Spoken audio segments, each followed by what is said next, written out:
Hello everyone, Radhe Radhe. कैसे हैं आप लोग? आई होप आप लोग बहुत अच्छे होंगे और अपने आने वाले एग्जाम की तैयारी भी बहुत अच्छे से कर रहे होंगे।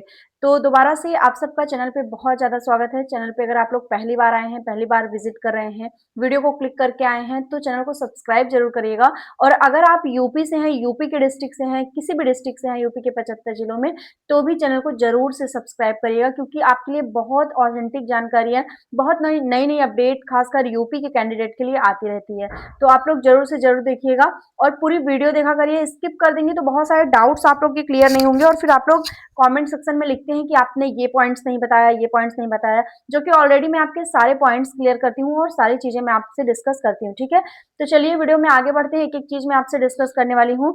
आज की जो जो वीडियो है, थंबनेल से आपको पता चल ही गया होगा कि ये आपकी अटल आवासीय विद्यालय की सीधी भर्ती की आपकी वीडियो है, जिसमें आपके बहुत अलग अलग पद आए हुए हैं, बहुत सारे जिलों का नाम है और योग्यता भी आपकी आपके ही अकॉर्डिंग है। ऐसा कुछ नहीं है कि बहुत ऐसी योग्यता मान ली गई है जो आप नहीं फॉलो कर सकते हैं।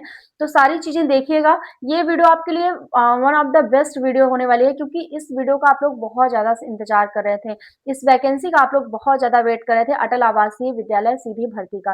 काफी लंबे समय पहले इसमें आवेदन वगैरह हुआ था, लेकिन काफी दिन से प्रोसेस बंद हो गया था और आप लोग लगातार कमेंट कर रहे थे, कमेंट सेक्शन में लिख रहे थे कि ये वीडियो हम आप ले आइए, इस बारे में आप लोग जानकारी दीजिए। तो चलिए स्टार्ट करते हैं। अटल आवासीय विद्यालय, सबसे पहले मैं आपको इंट्रोड्यूस करा दूं कि अटल आवासीय विद्यालय खासकर जो ऐसे बच्चे होते हैं पिछड़े वर्ग के, जिनको एक मतलब प्रॉपर शिक्षा नहीं मिल पाती है, एजुकेशन नहीं मिल पाती, उनके लिए ये एक विद्यालय खोला जाता है। ये आपका आवासीय विद्यालय होता है, यानी आपको यहाँ पे रहना होता है, खाना आपको मिलता है और वहीं पे आपकी स्कूलिंग भी होती है। ऐसा कुछ नहीं कि आपको बाहर रहना पड़े कहीं पे, आपको बहुत ज्यादा वहाँ पे सुविधा मिलती है। गवर्नमेंट आपको काफी ज्यादा वहाँ पे सुविधा देता है।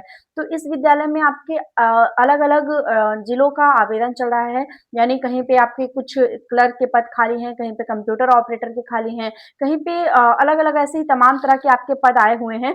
तो सबसे पहले हम बात करेंगे जनपद आपका मुजफ्फरनगर, जहाँ पे अटल आवासीय विद्यालय सीधी भर्ती का आपका आवेदन चल रहा है। मुजफ्फरनगर में आपका जो पद आया हुआ है वो है, सबसे पहला पद क्लर्क का और दूसरा पद आपका स्टोर कीपर का। तीन तरह के यहाँ पे आपके सॉरी दो तरह के आपके यहाँ पे पद आए हुए हैं। पहला आपका क्लर्क का है और दूसरा आपका स्टोर कीपर का है। पहला जो आपका पद है क्लर्क का, इसमें आपकी योग्यता ग्रेजुएशन चाहिए। ग्रेजुएशन के साथ साथ आपकी टाइपिंग भी होनी चाहिए, यानी आपको हिंदी में इंग्लिश में दोनों में टाइपिंग आनी चाहिए और कंप्यूटर नॉलेज भी आपके पास होनी चाहिए।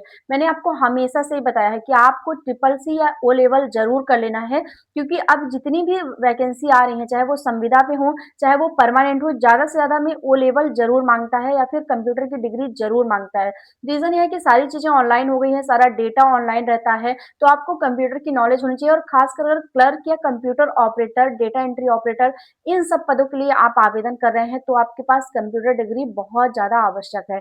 तो यहाँ पे आपका टाइपिंग वगैरह भी है, टाइपिंग आपका हिंदी और इंग्लिश दोनों में है। यहाँ आपको अन्य कोई डिग्री भी नहीं, यानी कोई बीएड की जरूरत नहीं है, सीटेट की जरूरत नहीं है, टेट की जरूरत नहीं है, बीटीसी की जरूरत नहीं है, कुछ भी ऐसी आपको अदर कोई डिग्री की जरूरत नहीं है जो यहाँ पे मांगी गई हो। केवल ग्रेजुएशन और कंप्यूटर की डिग्री, दो चीज अगर आपके पास है तो आप यहाँ पे इजिली आवेदन कर सकते हैं। इसके बाद यहाँ पे आपका इंटरव्यू भी रखा गया है, जो कि बहुत बेसिक सा है। केवल आपकी पर्सनैलिटी चेक की जाएगी, आपसे आपके थोड़ा सा इंट्रोडक्शन लिया जाएगा, बहुत बेसिक सा आपका इंटरव्यू रहेगा। संविदा पे आपकी ये पद रहेगी। सैलरी यहाँ पे आपकी 29,946 रुपए रखी गई है। काफी अच्छी सैलरी है, क्योंकि यहाँ पे एक विद्यालय भर्ती है तो इसकी सैलरी भी आपकी काफी अच्छी होती है। जब यहाँ पे शिक्षक के पद आते हैं तो भी उसमें सैलरी आपकी काफी अच्छी होती है। तो यहाँ पे एज की बात करें तो आपकी मिनिमम एज 21 साल और मैक्सिमम आपकी एज 40 साल होनी चाहिए। ओबीसी और एससी एसटी कैंडिडेट को यहाँ पे छूट भी दी गई है। सेकंड जो स्टोर कीपर का पद है, वहां पे आपकी सैलरी 24,340 रुपए है। वहां पे भी आपका ग्रेजुएट होना अनिवार्य है। साथ ही साथ आपको मैं बता दूं कि वहां पे भी आपका इंटरव्यू आपका मांगा गया है। तो ये है आपका जनपद मुजफ्फरनगर का। उसके बाद आपका आता है जनपद बरेली का, जहाँ पे आपका लैब असिस्टेंट का पद आया हुआ है अटल आवासीय विद्यालय में। बरेली में आपका जो पद आया है वो है, वहां पे भी आपका ग्रेजुएशन और आपका इंटरव्यू के बेस पे आपका सिलेक्शन होगा। 24,840 रुपए यहाँ पे आपकी सैलरी रखी गई है। एज आपकी वही है, 21 से 40। एज जितनी भी सेवा योजना पोर्टल की जॉब आती है, लगभग सब में एज आपकी एक जैसी ही होती है, 21 से 40 साल। और ओबीसी और एसटी एससी-एसटी कैंडिडेट को छूट भी वहाँ पे दी जाती है।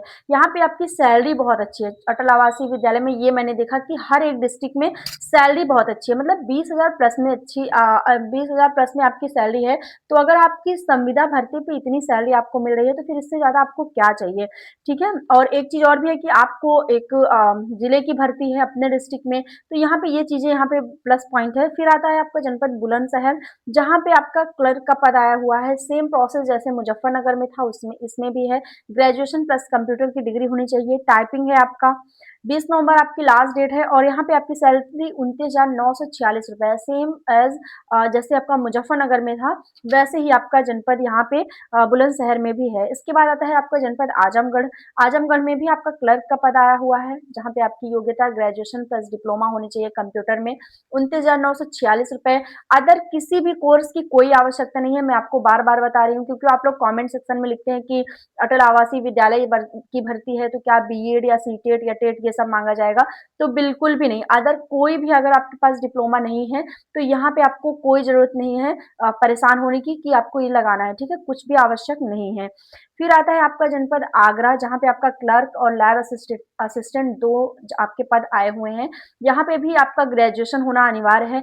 यहाँ पे आप जान लीजिए जितने ग्रेजुएट कैंडिडेट हैं उनके लिए बल्ले-बल्ले है, क्योंकि यहाँ पे जितने भी मैं आपको पद बता रही हूँ, सब में आपका ग्रेजुएशन और कंप्यूटर की डिग्री 2 चीज़ें ही माँगी गई हैं। तो यहाँ पे आप आवेदन कर सकते हैं। इसके बाद बात करेंगे जनपद मुरादाबाद की, जहाँ पे क्लर्क का आपका पद आया हुआ है। मुरादाबाद में भी आपका ग्रेजुएशन प्लस डिप्लोमा होना चाहिए। साथ ही साथ यहाँ पे 21 से 40 साल आपकी एज होनी चाहिए। महिला और पुरुष दोनों यहाँ पे आवेदन कर सकते हैं, जितने भी जिले मैंने बताए हैं। मतलब दोनों में महिला और पुरुष दोनों आवेदन कर सकते हैं। तो पुरुष कैंडिडेट को भी परेशान नहीं होना है कि केवल महिलाओं के लिए ही पद आ रहा है, क्योंकि बहुत लोग बोलते हैं कि केवल फीमेल्स के लिए ही बता रही हो, आंगनबाड़ी बता रही हैं तो आप केवल फीमेल्स के लिए बता रही हो। तो आंगनबाड़ी अलग चीज़ है, ये अटल आवासीय विद्यालय अलग, यहाँ पे आपको दोनों लोगों को मौका मिलने वाला है, ठीक है? फिर आता है आपका जनपद मुरादाबाद की बाद आता है जनपद आजमगढ़, जिसमें मैंने आपको बता ही दिया है। तो आपका स्टोर कीपर मतलब आपका एक लाइब्रेरी का, आप लाइब्रेरियन का पद समझ सकते हैं कि जो कि आपको लाइब्रेरी में जो पुस्तक वगैरह होती है उसको मैनेज करना, देखना, बच्चे क्या ले रहे हैं, क्या पढ़ रहे हैं, उसका पूरा डेटा रखना। तो ये है आपका स्टोर कीपर का पद। इसके बाद क्लर्क का आपका पद, मान के चलिए आप कंप्यूटर ऑपरेटर या डेटा एंट्री ऑपरेटर, ये सारे आपके पद हैं। यहाँ पे इसके बाद आपका जो एक और पद है वो लैब असिस्टेंट का है, ठीक है? आपको यानी अगर साइंस के स्टूडेंट हैं तो आपको यहाँ लैब असिस्टेंट के रूप में भी काम करना पड़ सकता है, ठीक है? तो ये इस तरह के पद आए हैं।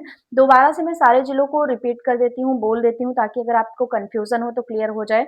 सबसे पहले आपका जनपद है मुज़फ्फरनगर, फिर आता है जनपद आपका बरेली, ठीक है? इसके बाद आता है जनपद बुलंदशहर, फिर आता है आपका आजमगढ़, आगरा और उसके बाद आता है आपका जनपद मुरादाबाद। तो लगभग यहाँ पे अगर मैं देख पा रही हूँ तो 3, 4, 5, 6, 7 जिलों का यहाँ पे आवेदन चल रहा है अटल आवासीय विद्यालय समिति द्वारा। सेवा योजन पोर्टल के माध्यम से आपको आवेदन करना है। लिंक मैंने आपको कमेंट सेक्शन में दे दिया है, जहाँ से आपको आवेदन करना है। एक चीज़ मैं आपको बता दूँ कि आपकी आईडी होनी चाहिए सेवा योजन पोर्टल पे, अगर बनी है तो ठीक है, नहीं बनी है तो मैंने आपके लिए वीडियो बनाया है, आप देख सकते हैं चैनल पे या फिर डिस्क्रिप्शन में मैं उसका लिंक लगा दूँगी। और यहाँ पे एक चीज़ और जान लीजिए कि कोई भी आपका एग्ज़ाम नहीं है यहाँ पे, तो अगर विद्यालय भर्ती में आपको मौका मिल रहा है बिना किसी एग्ज़ाम के जॉइन करने का, तो डेफ़िनेटली आपको यहाँ पे अप्लाई करना चाहिए। अदर डिस्ट्रिक्ट वाले यहाँ पे आवेदन नहीं कर सकते हैं, क्योंकि यहाँ पे अपने ही डिस्ट्रिक्ट वाले को वरीयता दी जाएगी, प्राथमिकता दी जाएगी, ठीक है? तो ये चीज़ है यहाँ पे। बाकी कोई डाउट हो तो आप लोग कमेंट सेक्शन में ज़रूर पूछ लीजिएगा। चैनल को सब्सक्राइब करके जाइएगा। वीडियो कैसी लगी ज़रूर से ज़रूर बताइएगा। पॉज़िटिव चीज़ों के प्रति आप लोग थोड़ा सजग बनिए, नेगेटिव चीज़ों से थोड़ा दूर रहिए। और एक चीज़, बहुत सारे लोग का जो आपका क्वेश्चन रहता है कि आप कमेंट नहीं पढ़ती हैं, तो मैं सारे कमेंट्स पढ़ती हूँ, सारे लोग का नाम मुझे पता रहता है कि कौन कैसा कमेंट कर रहा है, कौन कितने दिन से क्या लिख रहा है, कौन नेगेटिव लिख रहा है, कौन पॉजिटिव लिख रहा है, सारी चीज़ें मुझे अपडेट रहती हैं। बट मैं सोचती हूँ कि कमेंट सेक्शन में रिप्लाई करना थोड़ा-सा सही नहीं रहता है, किसी को चाहे वो नेगेटिव हो और पॉजिटिव जो है उनको मैं वीडियो के थ्रू अपडेट दे देती हूँ, ठीक है? तो ऐसे ही जुड़े रहिए, आप जुड़े रहेंगे, सपोर्ट करते रहेंगे तो आपको ज़रूर से ज़रूर कुछ ना कुछ हेल्पफुल यहाँ से ज़रूर आपको चीज़ें मिलेंगी। मिलते हैं नेक्स्ट वीडियो में, तब तक के लिए बाय एंड टेक केयर।